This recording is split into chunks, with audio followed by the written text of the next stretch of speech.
SEMA 2025 and gas and go with snow. I am here. If you guys watched yesterday, man, we had a great time. And what we're doing today is we're going to do a daily wrap up. So we are coming to the close of day 2.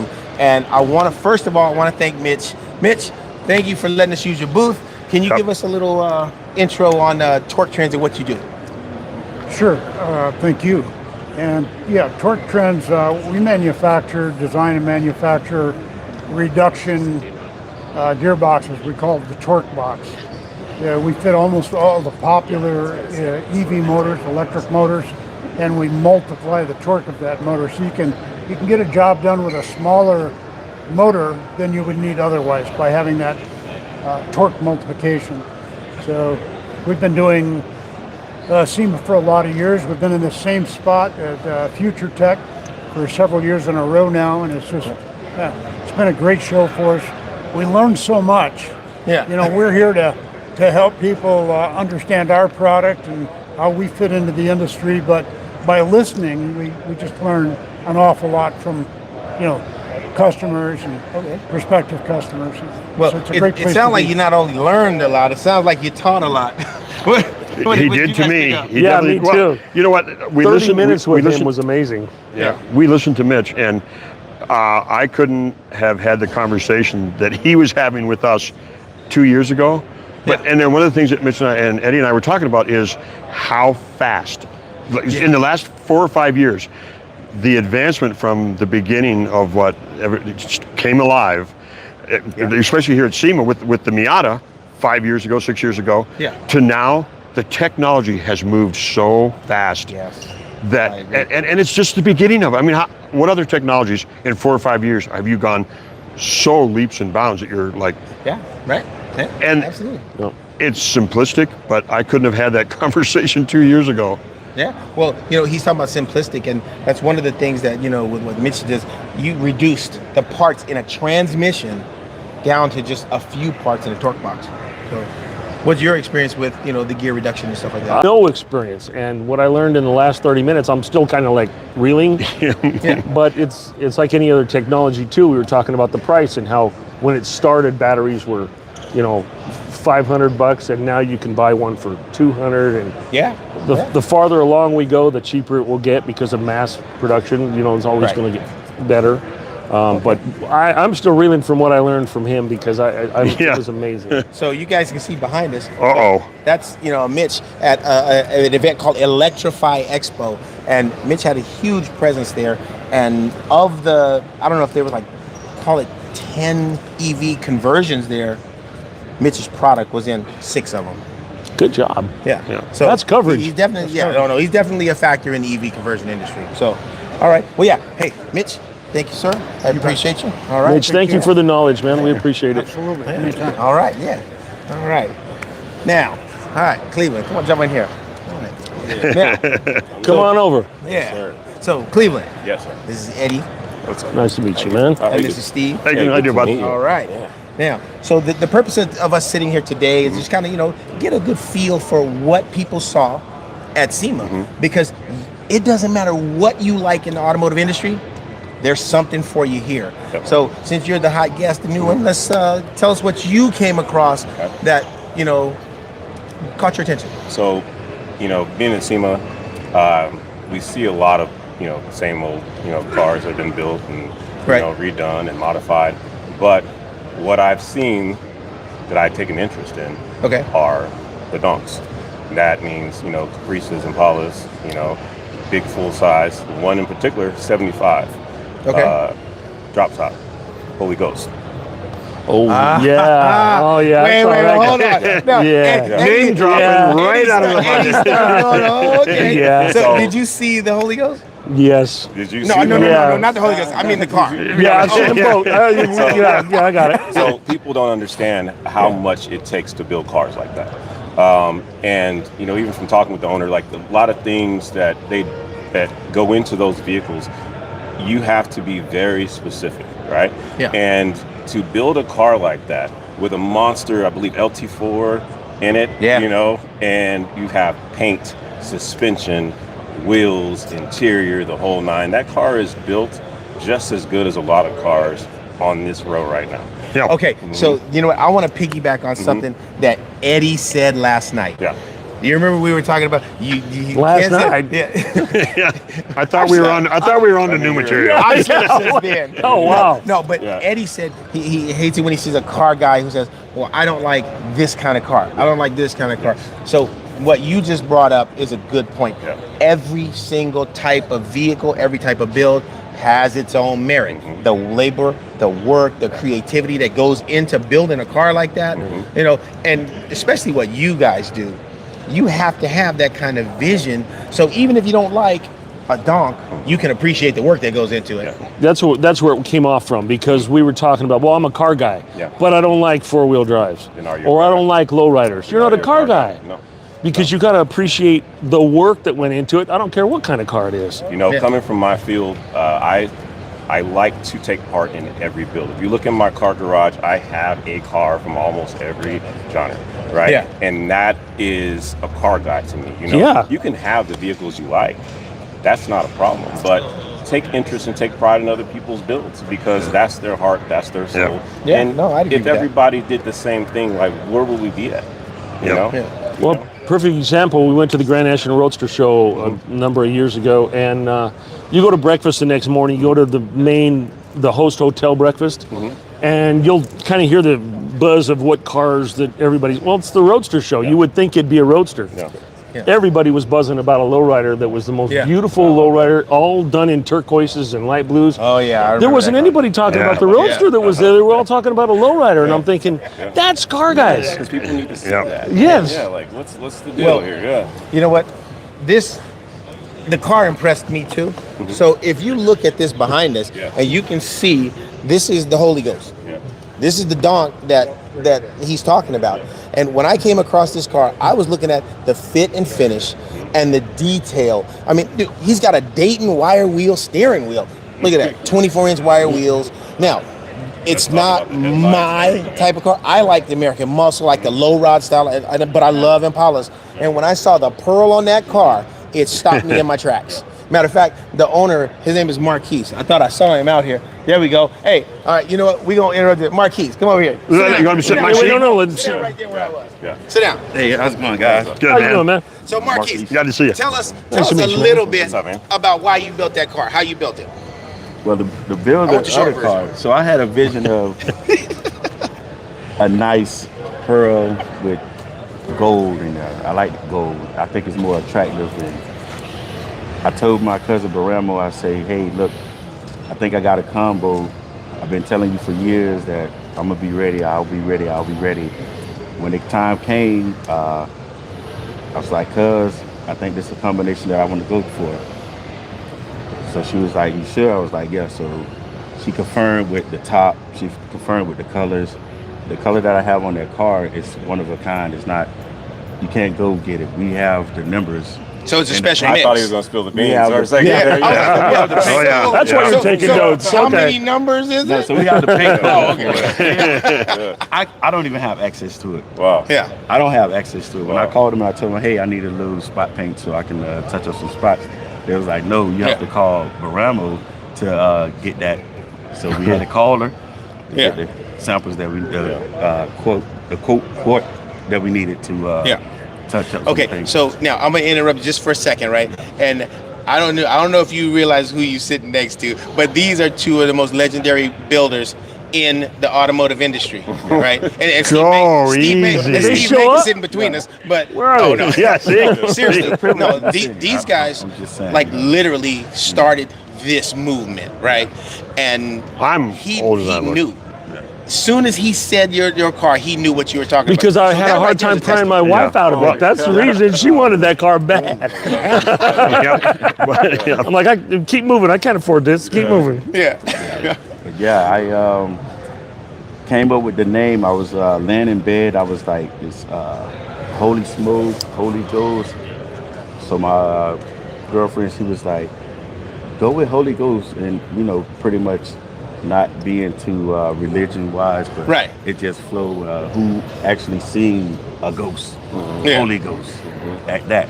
So All right. giving someone to look at the car and it's called the Holy Ghost, it give you some insight. Like, wow, this is the Holy Ghost. It's Yeah, okay, I got you, I got It's you. catchy and it's flowing. You know, Yeah. everybody knows where it comes from. You know, it's not to play with religion or anything like that. But I got you. I went with Holy Ghost, then Holy Smoke. Okay, so let me ask you this. Give us all your socials. How can somebody follow that car? And, you know, I know you're making the show circuit, so how can we follow you there? So 1975 Holy Ghost Owner is on IG, and that's basically where I'm at right now with my social media. Okay, so Instagram, 1975 Holy Ghost. Owner. Okay. That's correct. Holy Ghost only. Owner. Owner. Okay, I got you. Underscore owner.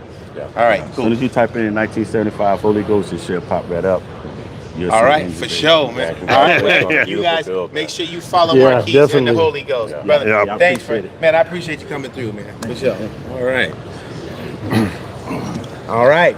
Yeah, we got the Wheeling Welshman over here. Yeah, come on. All right. You want to move Now. this over a bit? Yep. So now, Good afternoon. How are you? I'm Eddie. All right. you guys remember each other. Oh yeah. All right. So Maddie and I have been working together for what, 5 years now, Gotta be something like that. Yeah, we've been doing some land speed racing, right?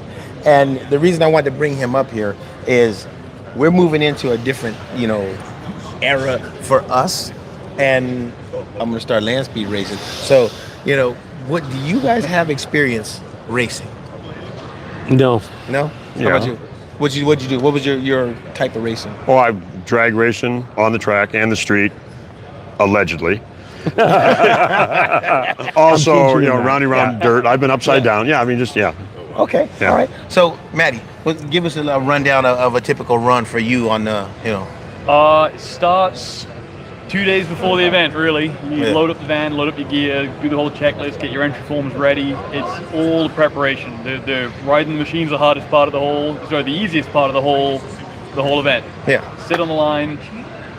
Jill, usually the starter, tells you, calls you in, 2655, course is yours, sends you down the course, and if your goal is to set a record, it's pretty much managing traction the whole time, getting as much speed as you can get before that 60-foot trap at El Mirage. Or Okay, 30-foot now, trap. have you found anything in here today that caught your eye as far as like the electric motorcycles, or, because he's riding an electric motorcycle in land speed.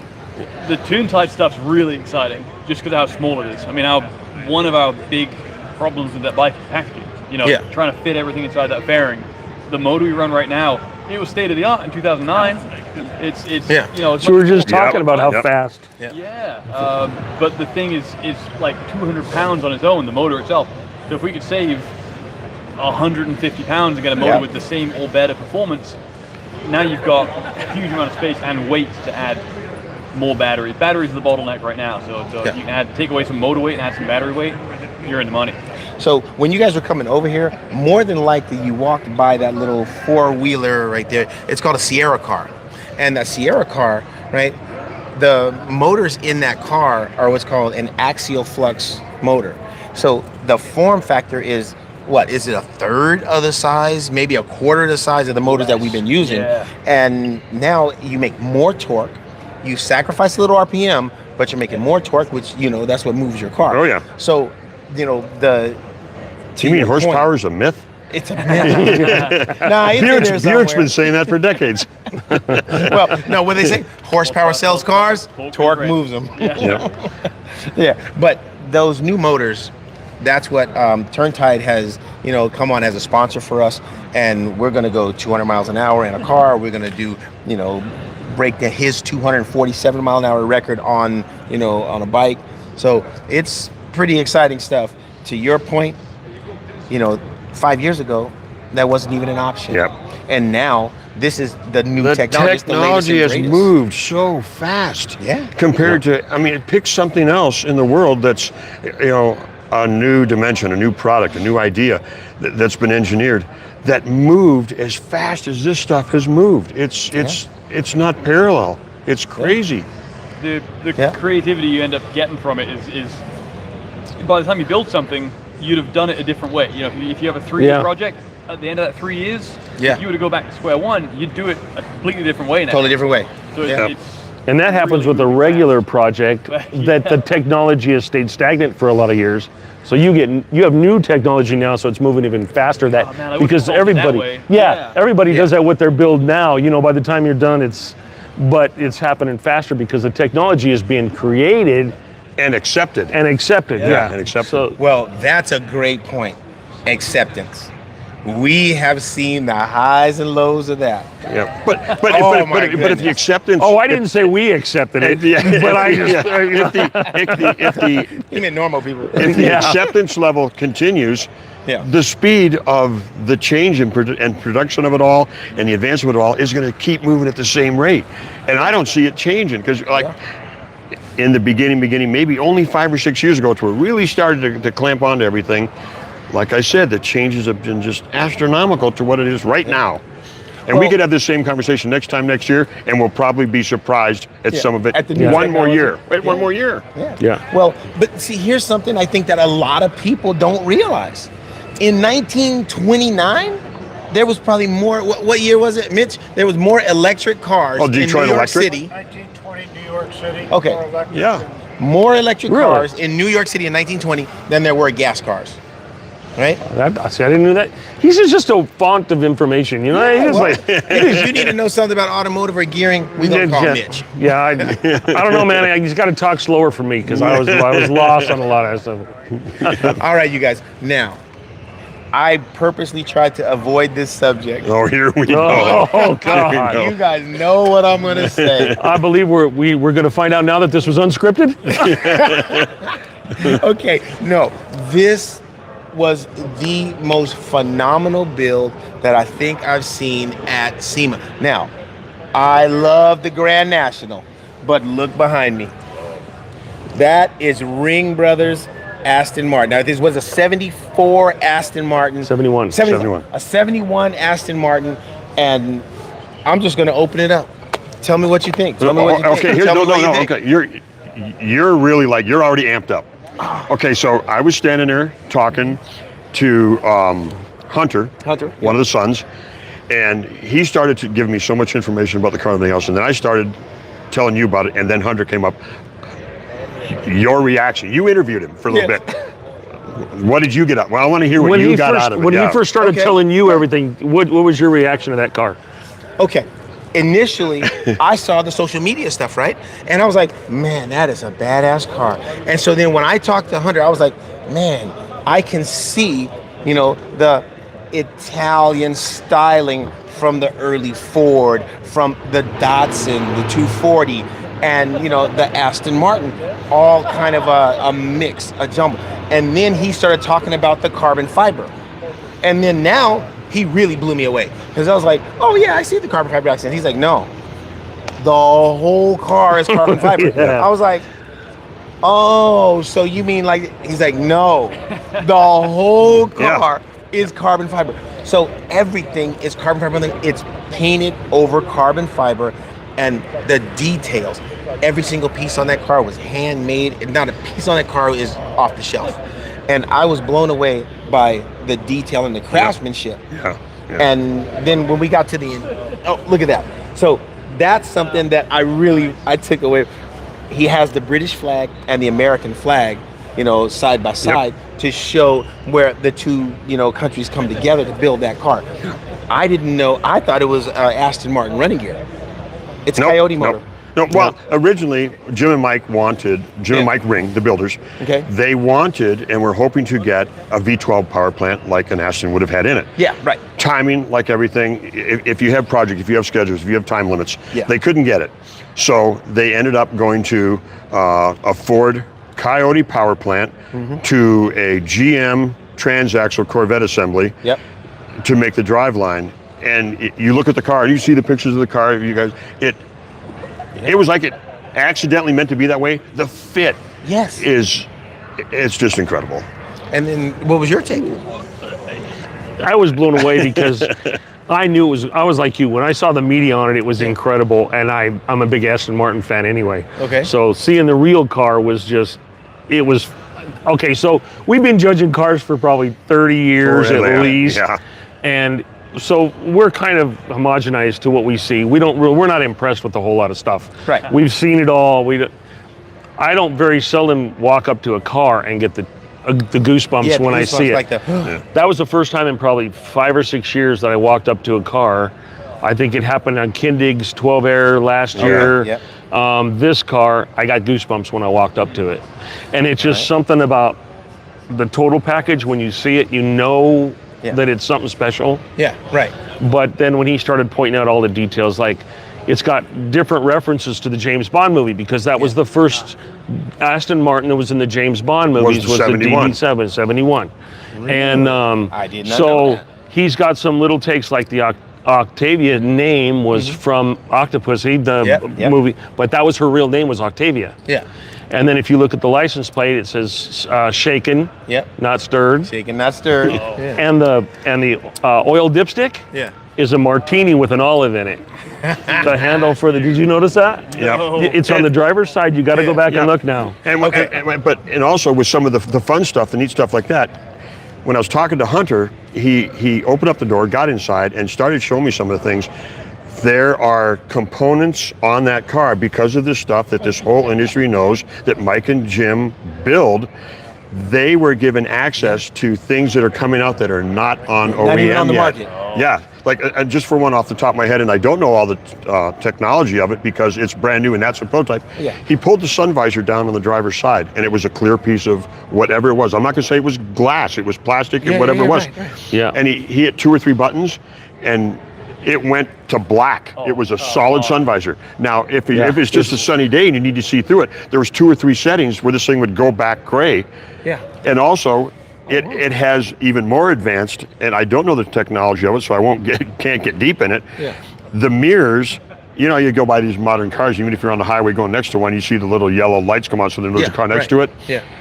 They incorporated that into the mirrors on the car, but it's their logo. It's the Ring Brothers logo.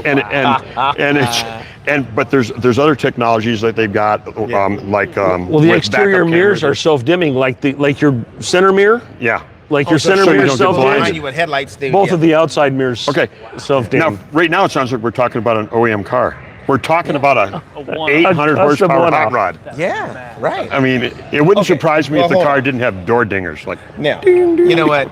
I'm tired of hearing from you uncultured swine. Here we go. Let me hear from a proper. Well, I'm going to be the controversial one. On my first walk by it, I didn't like it because it was so far away. Okay, go sit over Okay, there. yeah, it was Go nice. sit It over was nice having you, man. Yeah, man, it's nice for you It to was be nice here. having Thanks for you. coming. But But it's so Okay. far away from the original car. Okay. I love the original car. Yeah. But then you look at it as its own thing, and it's something else. It's out of this world. It's mind-blowing. so I think Jim told us there was 2 parts on that car that actually came off of an Aston. Everything else has been. Everything was Roof and found. apron. Yeah, A no, lot- no, I don't remember what was the 2 No, parts. he not told even the us? roof, because he said literally the whole so the body stuff, is carbon fiber. the stuff that was still original, both early and late Aston, 2020 around that era for the new line, and the original 71 for the old stuff was things like the power window motors and switches that are in the door panel. Yeah, the 2 switches. The out of the new car was the gas shocks that lift the bonnet up and back on the okay, car. yeah. But small little trinket items like that and jewel items on the car are all that's left of the Aston Martin. Little highlight items, little detail items, and the rest is all hand the done. 2 Now, valve what did you tell me covers. about the glass? The glass It was is reformed, reshaped? it's been cut and reshaped, but the windshields are Aston Martin. Okay. Yeah, like Matt mentioned, they took that original stuff and made it fit the contours they turned the car into. Yeah. The valve cover, you look at the valve covers on that Coyote, there's 2 emblems that say Aston Martini on them. Yeah. That was off the original valve covers from the DB7. Oh, wow. That emblem. So all those little things that they incorporated, even though they pretty much made a hand-built carbon fiber Aston, they still have all these little things that are Aston Martin on that car. Yeah, well, And again, like I said, this conversation going all night. Oh, my Lord. The car. Now, we haven't even talked about this. He said everything that would, I mean, the car is fairly heavy. It's almost, 4,000 pounds. But 800 horsepower. And he said if they had used the original Aston Martin stuff, the car would have been so heavy it would have been not usable. So they had custom-made HRE wheels, right, that, you know, mimic the Aston Martin design. So every single piece on this car is custom. You know, it's lightened, it's polished, it's carbon fiber. But it all harkens back to the original Aston part. Yeah, but yes. The wheels were like, the wheels would have been super heavy to make that wide and that big a diameter, but they made them a little bit more filigreed and cut a little bit more out. And the claw that you kind of see the design of the claw was from the original Aston. Tell them, Eddie, tell them about the louvers and the functionality. They're not just the louvers that you see in the quarter windows and the louvers that you see in the hoods are all functional. The ones in the quarters cool off the ones on the quarters cool off the rear brakes. The one really? That high? Yes. The center one in the front feeds the airbox right directly into the motor. Yep. And the two on the sides feed the front brakes. Dude, okay. Everything. Nothing on the car's cosmetic that needs to be the blower, the superchargers on top of it, they had custom made so that they could shorten the nozzle and straighten it out from a 45 to a straight nozzle coming out of it, so that it would actually be short enough to fit right where the airbox came down. So they had to build it to where it was offset from where it would normally be and set it back farther. Yeah. Okay. Now let me ask you this. All right. You guys build cars, right?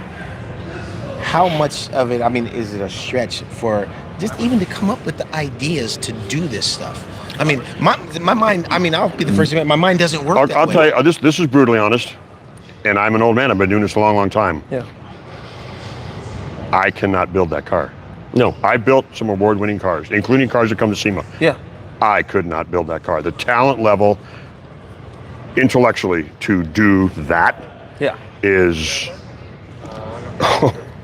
incredible. Now, if somebody gave me the guideline and said, Steve, we need you to, or Eddie, we need you guys to make these pieces, and they gave us the dimensions and the guidelines, but to come up with the concept to take a finished piece and have it look like that, I could not build that car. But also, to be fair, the equipment that they're using to build that car is way past what we do. Modern technology, 3D printers that are insane. the size of a house. You know, I mean, CNC machines, programmers. Right. We're not going to be two guys that are going to sit down and program a computer, because that's just not. But what it is, it's another door into what digital technology has done for everything. Look what it's doing to a hobby, a car hobby, that has made it available, that made it possible to do this stuff that 10 years ago we couldn't have done. Yeah. He needs you now. All right. Okay. I mean, this is something that OEMs couldn't do. I'm not. Go ahead, Matt. No, and it, 10 years ago. No. but that's the cool thing about SEMA, right? The OEMs will come here and look at this car and pick something up off of it that they're going to use. By the same token, we look at the OEM cars and we take a lot of their technology and build it into the cars we're building. Yeah. So it works both ways. We think that we're only gleaning information off of what we see off the OEMs, and they're getting it off of us too. Yeah, I mean, you talk about a big company like that isn't necessarily going to be able to play. Yep. And what's really like being a car builder and doing it literally every day and seeing stuff like Mike and Jim do, like Dave Kindig does, like Chip does. Right. When those guys have taken our industry to those levels, Right. and they keep pushing that envelope so that they're staying at the level, everybody else keeps moving too, because they see this stuff, they find out how it's done. So the guy that was here in the beginning, even me, we're now here. The guy that was here is now here, because guys like them keep pushing our envelope too. So when I see stuff like that at Detroit for the Riddler, here at SEMA, I'm the first one that wants to see it, because next thing you know, everybody's going, okay, we're all moving one more spot. Okay. Yeah, they're pulling us along. You know what? So So speaking of, pulling us along, right? Let's go and look at a couple of cars, right? And I want to get you guys' opinion. Now, this is going to be a step out of your comfort zone. I know you know cars. He's going to show us that Mercedes again. No, I'm not going to show you the Mercedes. You already gave me a hard time for that. But let's go look at this Corvette. Let's check this out. And I want to get your opinion on this build. He didn't say we'd Which be one, getting up and 58? moving. Yeah, absolutely. Comfortable enough to walk around.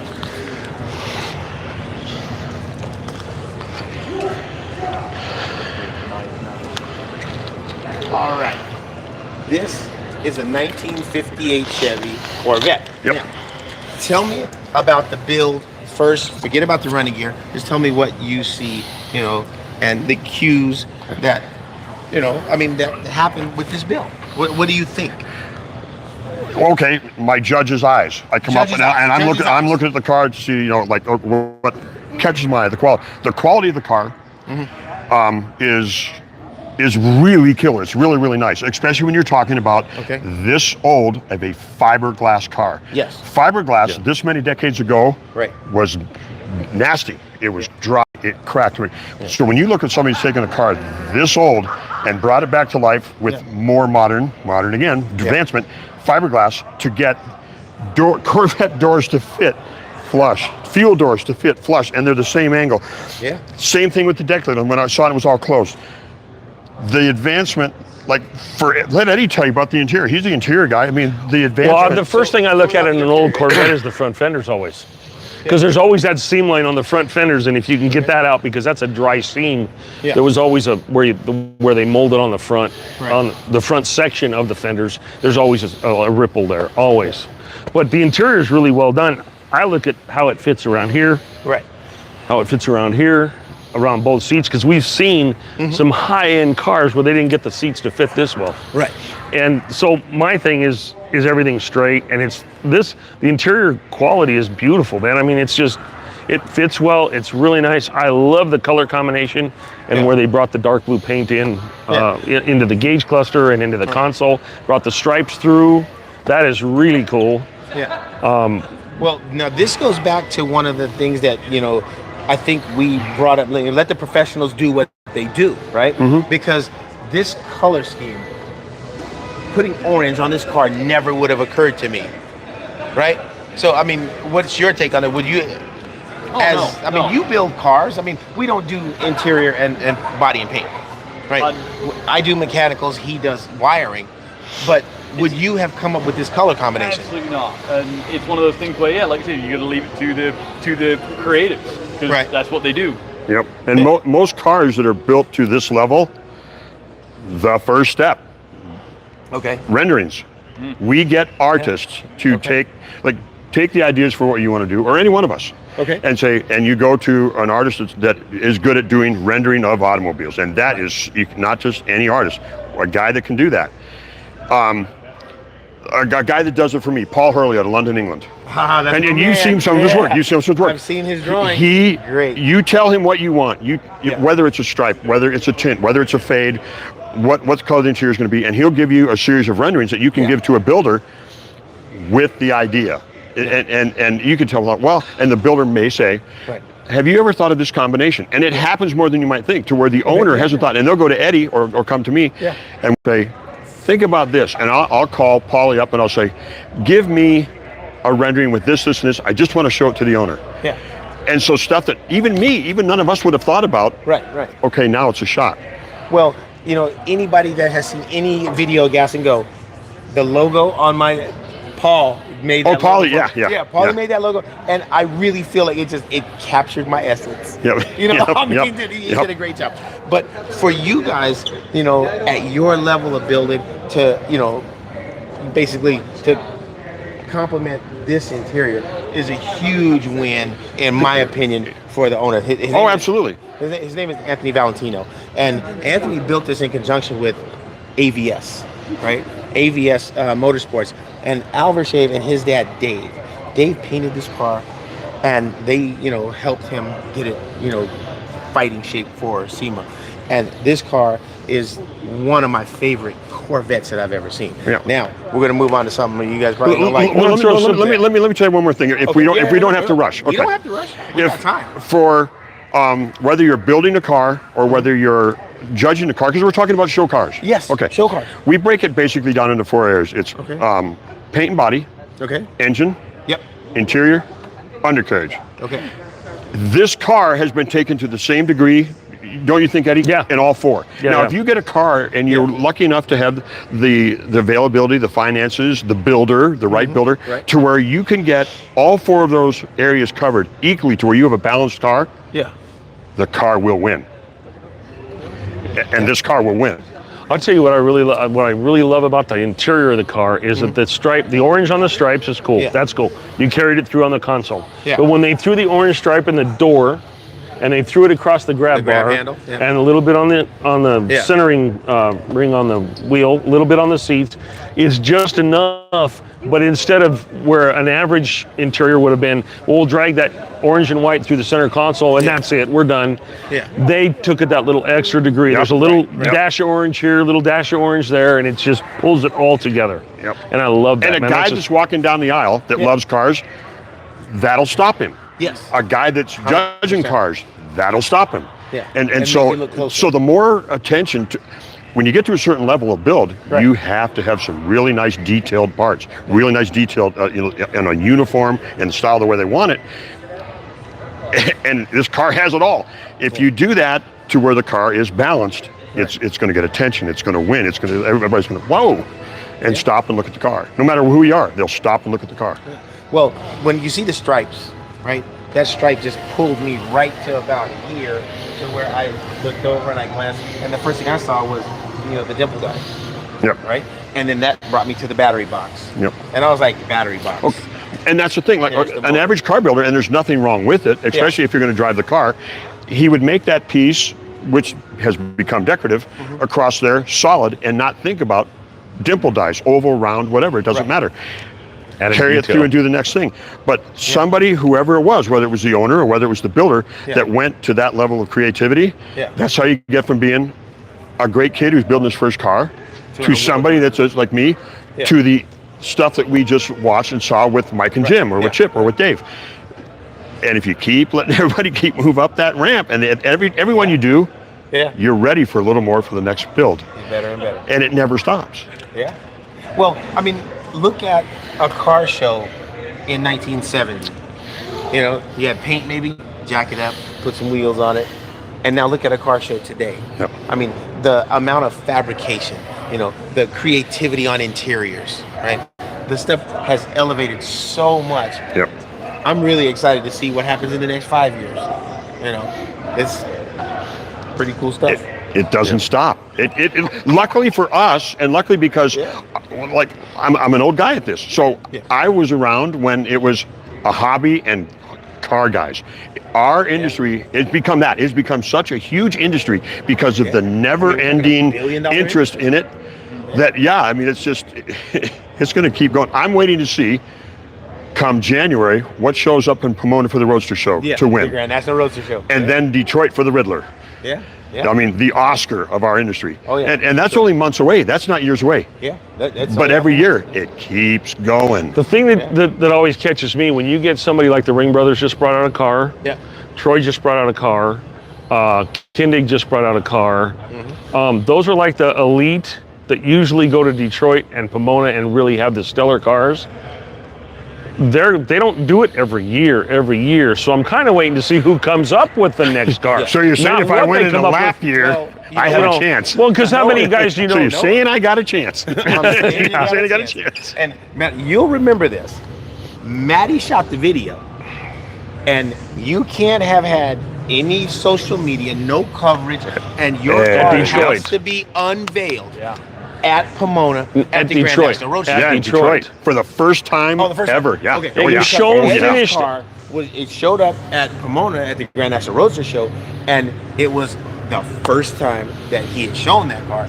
And what did I tell him? I was like, ooh, this is nice. This is gonna win Battle of the Builders. And that year, what did he do? He came here and he won Battle of the Builders. Good, nice. Yep. Yep. That was Eddie's car. Yeah, and you have went off into another area that people really should know about and investigate. If you're going to build something, hopefully for all of us and for even for the general public of this level to go to competition, please find out what the guidelines are, and what you want to be is as close to the top of that category as you can be. Not like I entered at the bottom of it, but I'm in it. Right. Push for the top of that category. Yeah. All right. Well. Okay, where are you taking us? Oh, okay. I want to look at another car. All right. So let's go down here and let's look at something, Italian. We looked at something American. Let's check out something Italian. Eddie? You've been living in some Italian for 2 nights. What is I know, right? So we're sticking close No, because you're using my when mic. you talk about this car, you have to talk about the car. I'm going to let you all talk on this one. I got a guy. You don't want me to tell you? I got a guy that would talk about this, but... This is a 1965 ESO Revolta. Now, this... I'm sorry. This car... Oh, sorry. If you look right here, you can see a little bit of where this car started. So... In my crotch? What are we looking at? We got to stay on this side. We got to stay on this side because I got to... start with the Welshman. Well, yeah, we were on a training course with Legacy EV, and we were approached by a man named Dan Duffus. He'd done the training and kind of realized that it wasn't something that he wanted to do the work on himself. I think it kind of scared him a little bit. So he asked if we knew anybody who could do the build, and yeah, we do. It's current. So he asked us to transport this car to LA and convert it, and that's exactly How what we did you did. transport it? This is Well, it involved about probably 6 AutoZones, carb rebuild kit, and about 4 quarts of motor honey. and how many miles? How many miles was it? What, we did what, 400 miles?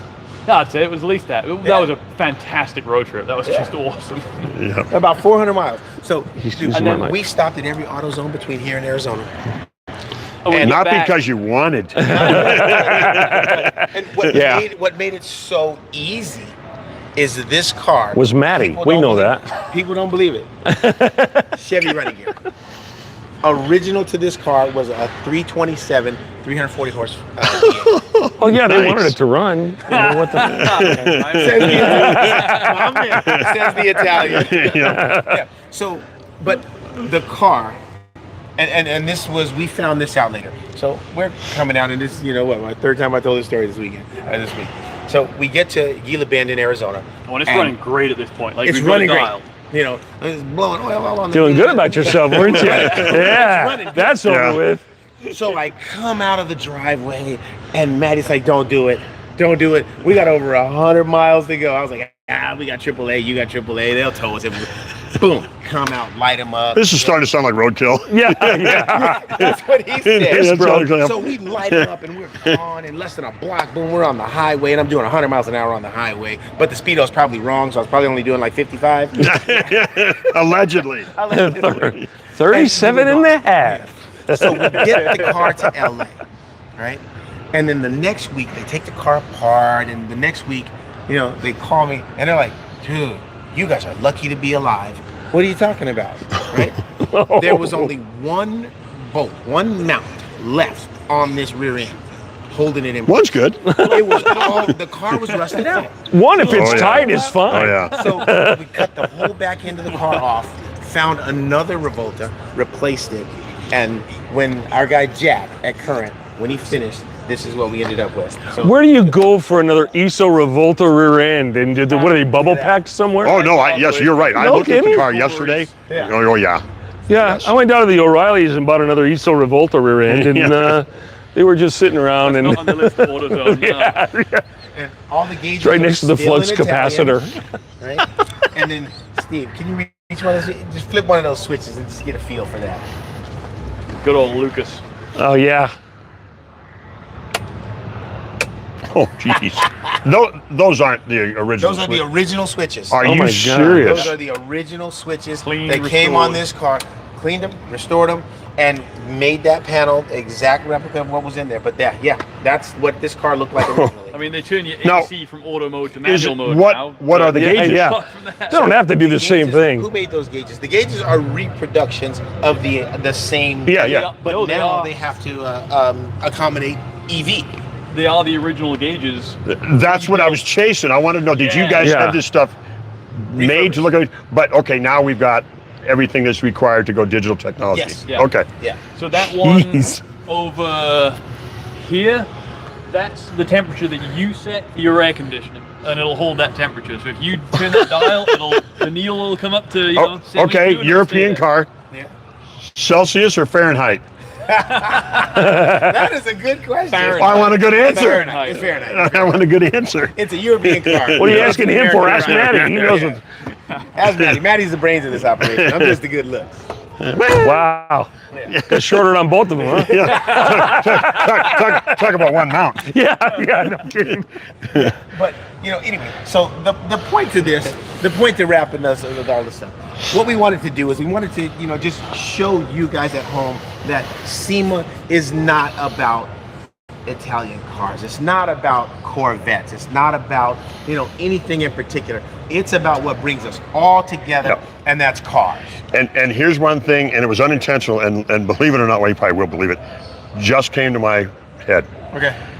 It's not just about that It's gonna be most of scary. the time that we build American muscle or anything like that. Yeah. Right. Between yesterday and today, what continent, deserving cars, what continents have we hit with the cars that we picked just by being car guys? European, Yeah. American sports, a blend of both. A blend of both. Yeah. Yeah. So Yep. this is really what attracts me to doing this.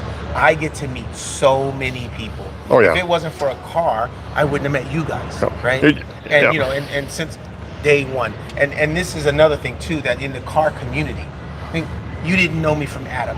And No, you just took wanted the to sit in time- one of Chip's cars. That's it. That's all I wanted to do. But you took the time, right? Yeah. Dude, you gotta. And anybody that's a car guy will. Yeah. Anybody's a car guy I will. And by think car guy, I mean the gals too. Because Yeah. look at the change in our industry in just the last 5, 6, 7 years, and how many females, qualified females, have come into our industry. So we all just say car guys, but we now include the girls. Yeah. I married one. Yeah, I married You one. I'm married lucky. one. Oh, she works in the shop Yeah. with me every day. Yeah, we both married car girls. Yeah. And I like it. We're getting You more definitely- diverse. Even us old guys are getting more diverse. I know, you're diverse, huh? All right. Yeah. Well, you know what? All right, we're at a little bit more than 45 minutes, and dude, we could do this all night. Yep. And I We would got be 2 more happy days to go. We got 2 more days to go. So we're gonna wrap up tonight, and we will see you guys tomorrow on Gas and Go with Snow. Yeah.